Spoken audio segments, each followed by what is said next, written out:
Assalamualaikum warahmatullahi wabarakatuh. Hai semua teman-teman.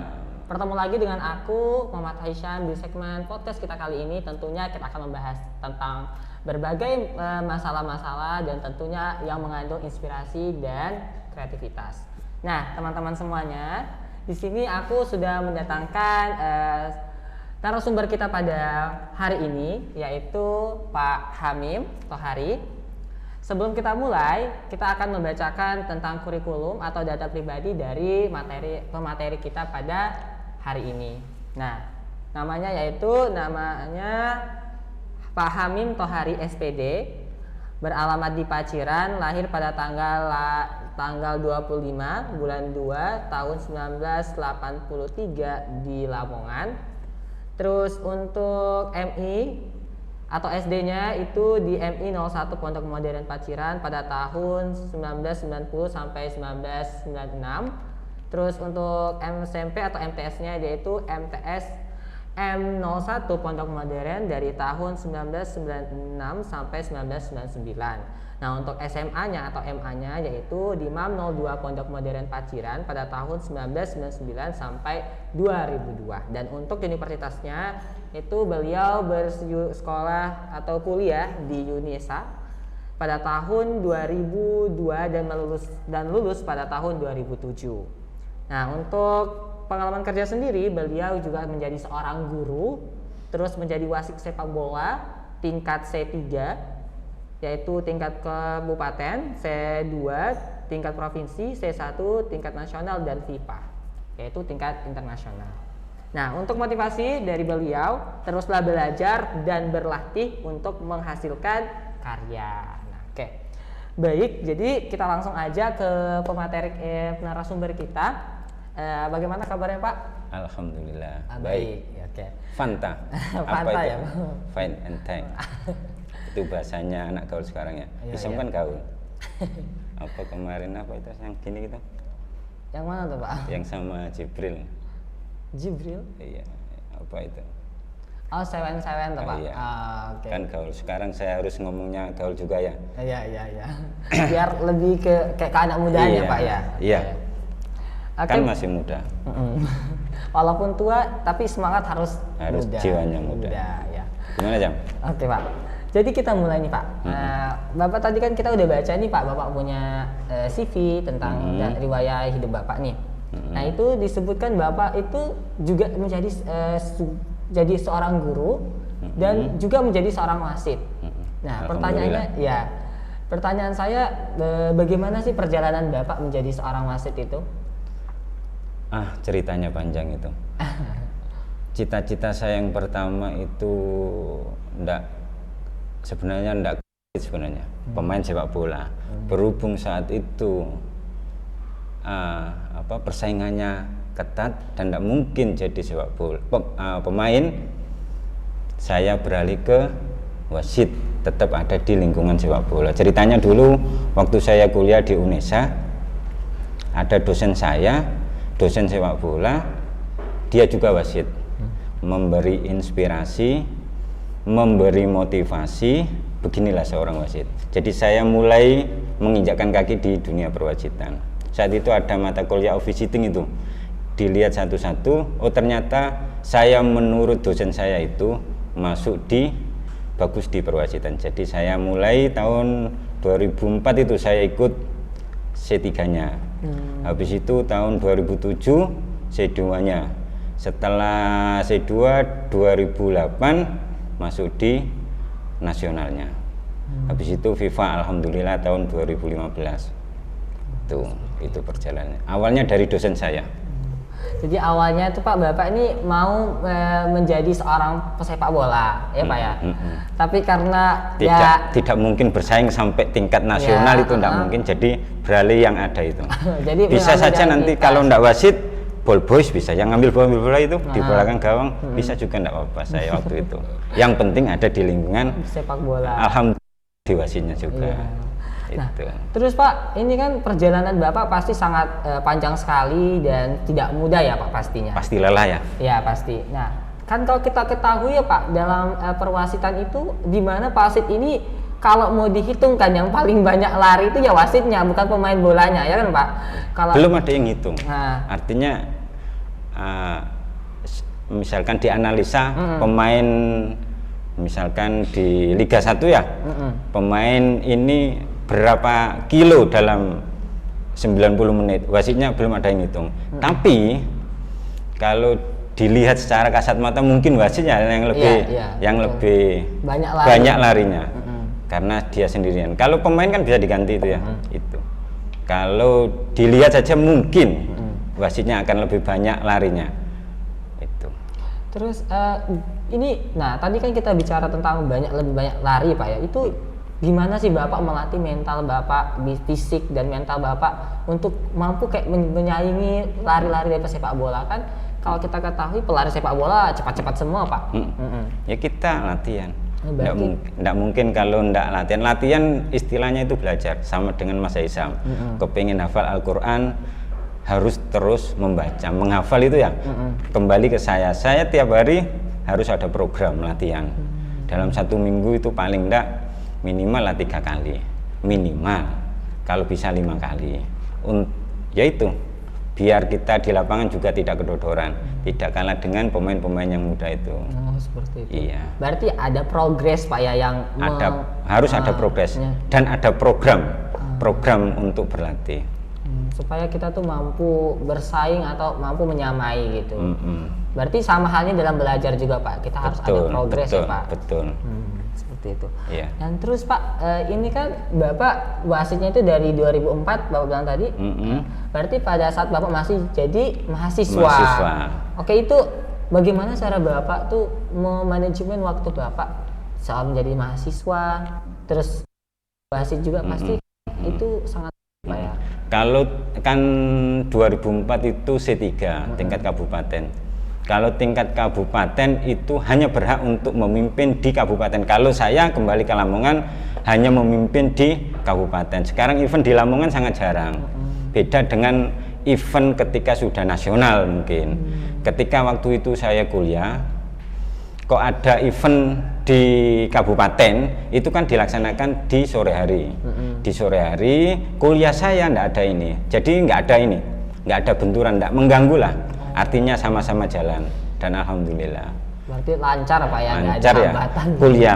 Kuliahnya sampai lulus, wasitnya ya sampai sekarang, alhamdulillah toh. Terus Pak, Bapak ini kan wasit ya. Terus jadi seorang guru juga. Iya. Nah, kan apa yang membuat Bapak, motivasi apa yang membuat Bapak tuh tetap menjadi seorang guru? Seorang guru, ini amanah. Sebenarnya amanah untuk menjadi seorang guru itu dari orang tua saya.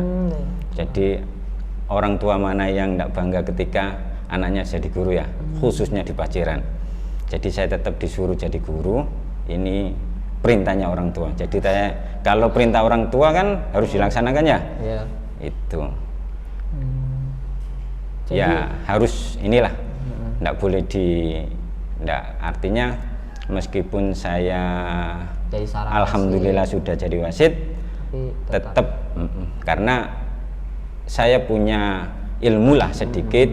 Siapa tahu Mas Haisam butuh, mas-mas yang lain butuh. Oke, berarti Bapak tetap menjadi seorang guru itu pertama ya karena ini adalah amanah dari orang tua. Ya.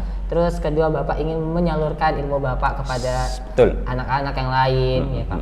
Terus tentunya pasti juga akan bagaimana memotivasi mereka ya Pak ya untuk lebih belajar seperti itu.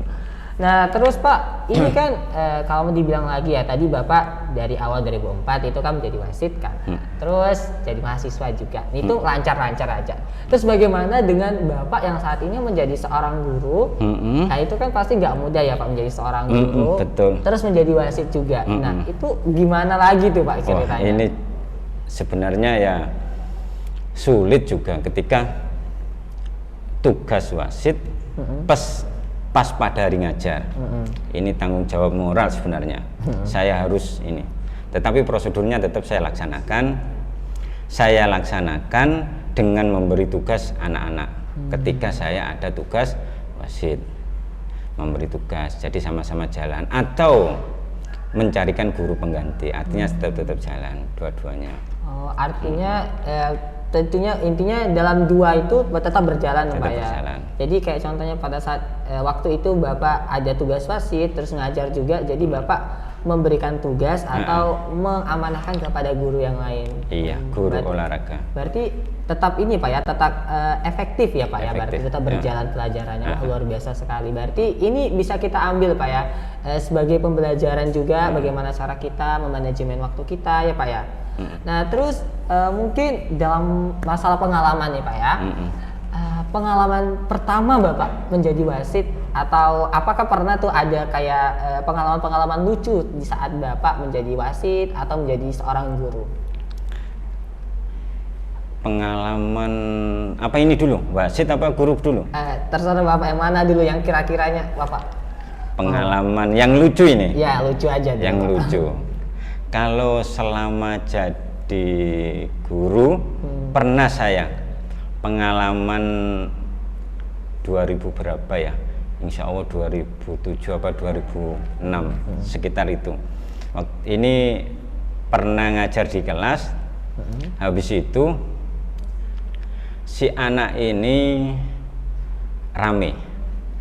Si anak ini rame, terus saya ingatkan. Saya ingatkan sebentar saja dia dia diam. Berapa menit kemudian rame lagi. Terus ini pengalaman waktu saya PPL di Gresik itu, ini benar realita ini. Si anak ini saya ceritakan bahwa pernah kejadian saya di Gresik, ada anak dari SMA Gresik, tidak saya sebutkan, Ya. kena tilang itu. Kena tilang, habis itu STN-nya itu diambil sama polisi. Sama guru olahraganya saya diutus ke sana. Saya diutus ke sana untuk mengambil STNK. Untuk mengambil STNK. Saya sama teman saya waktu itu ngambil STN ke kantor pos. Saya berdua. Teman saya kenalnya waktu di PPL itu karena beda jurusan. Kenalnya di sekolah situ. Beda jurusan. Setelah itu saya komunikasi sama polisi. Satu teman saya diperiksa sama polisi yang satunya. Dia karena kurus berjaket diperiksa semua. Ketika saya komunikasi sepersekian detik saya menoleh ke sana ke teman saya yang diperiksa, takut ini ada apa. Kalau ada apa-apa saya kena karena berangkat bersama dari sekolah yang sama. Akhirnya si polisi ini marah-marah, sampean calon guru, sampean calon pendidik, diajak komunikasi tidak ini. Terus saya ya minta maaf lah ke polisi karena tidak menghormati atau gimana? Bukan tidak menghormati, tidak memperhatikan, tidak menyimak apa yang disampaikan. Sepersekian detik, tidak sampai 1 menit, itu marah-marahnya luar biasa. Itu saya kembalikan ke teman-teman yang saya ajar tadi, saya ceritakan. Itu sepersekian detik itu. Ketika sampean besok jadi guru, atau ini kayak luar biasa, kayak apa gitu ya. Jadi anak-anak waktu itu ya alhamdulillah setelah itu dia berubah menyimak kuatirnya si anaknya yang saya ajar ini jadi guru. Ternyata dalam satu kelas itu ada yang jadi guru. Itu luar biasanya takutnya, kuatirnya hukum karma datang. Ada ini. Memang waktu kelas itu ya tergolong tingkat kenakalnya inilah melebihi ini ya. Kalau di ini KKM-nya sudah ini ya kenakalannya begitu. Ya alhamdulillah sekarang sudah ekstranya hati-hati gitu. Kalau di perwasitan waktu itu saya main, bukan ini. Bukan waktu main mimpin lucu itu jarang sekali terjadi ya. Waktu saya main waktu itu ikut IR Unesa di kompetisinya Persebaya. Waktu itu mau main baris mendung, hujan, ada petir. Waktu itu kapten saya, Mas Budi itu senior, ada petir jedar itu, tiarap semuanya tiarap karena takut petir itu waktu main itu. Kalau waktu wasit lucu saya belum menemui. Sebelum Itu. Pak ya.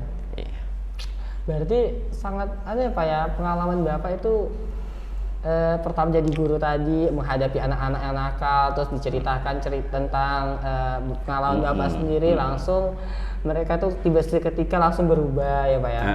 Artinya mereka kan anak-anak kan nggak tahu dunia luar kayak apa. Memang kalau di ini mungkin belum pernah.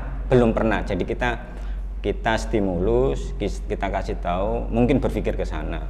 Itu yang jelas kayak gitu. Intinya ketika kita tidak memperhatikan guru itu kasihan gurunya.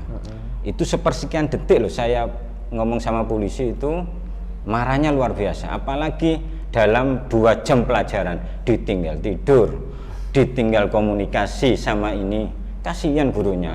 Di rumah itu kalau guru yang rumahnya dekat mungkin sedikit tidak, yang jauh. Guru kita kan di Mamda kan ada yang dari Tuban toh, ada yang luar biasa, ada yang dari Solo Kuro, jauh perjalanan. Nyampe di sini ditinggal tidur toh, nyampe di sini tinggal komunikasi, itu kasihan. Jadi kalau niat belajar, prosesnya ayo mulai sekarang dirubah. Itu nanti hasilnya bagus nanti. Oh, berarti kita harus mulai dari sekarang belajar. Harus menghargai. Jangan nunggu ketika kuliah. Ya. Ketika sudah kerja baru itu. Ya. Betul. Terus keren sih Pak, Bapak punya cerita tadi sangat-sangat menginspirasi. Tentunya buat saya dan buat teman-teman di rumah, kita bisa ambil pelajaran dari apa yang disampaikan Bapak tadi. Pertama, kita harus mulai membuat progres. Setelah itu jangan lupa juga kita menghargai guru kita ya Pak ya.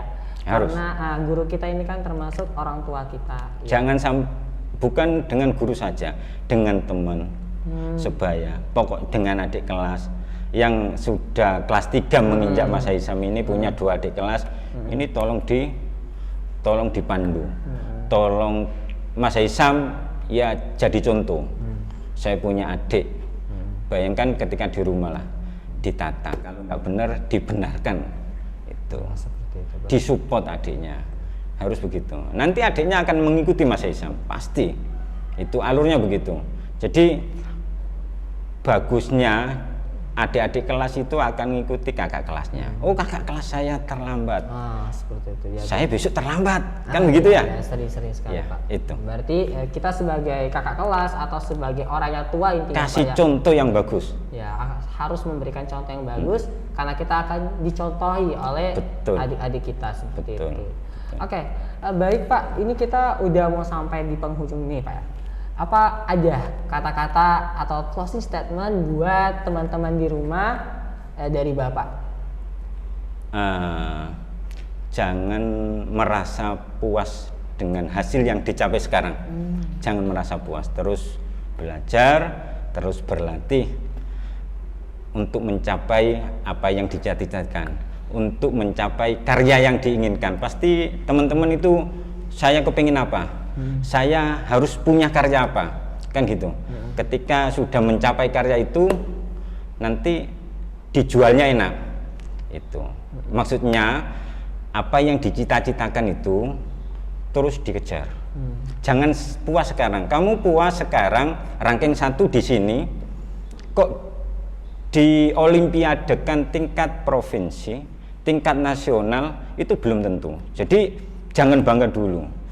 Bahasanya Mas Haisam itu belajar kayak apa, pohon padi itu ya. Jangan bangga dulu. Wis ranking 1, tingkatnya Mamda, tingkatnya kecamatan atau bahkan kabupaten, wis berjalannya begini. Terus belajar, jangan puas dulu. Terus latih, terus asah. Begitu. Jadi nanti akan menghasilkan karya. Nanti karya kalian yang kalian jual itu yang akan menjadi pegangan hidup. Iya, itu. Berarti kita jangan pernah merasa puas dengan apa yang kita miliki, tetap terus kita melakukan proses. Insya Allah dengan proses kita terus belajar itu akan menghasilkan sesuatu yang bisa membahagiakan kita ya Pak ya. Oke, cukup sekian ya podcast kita kali ini.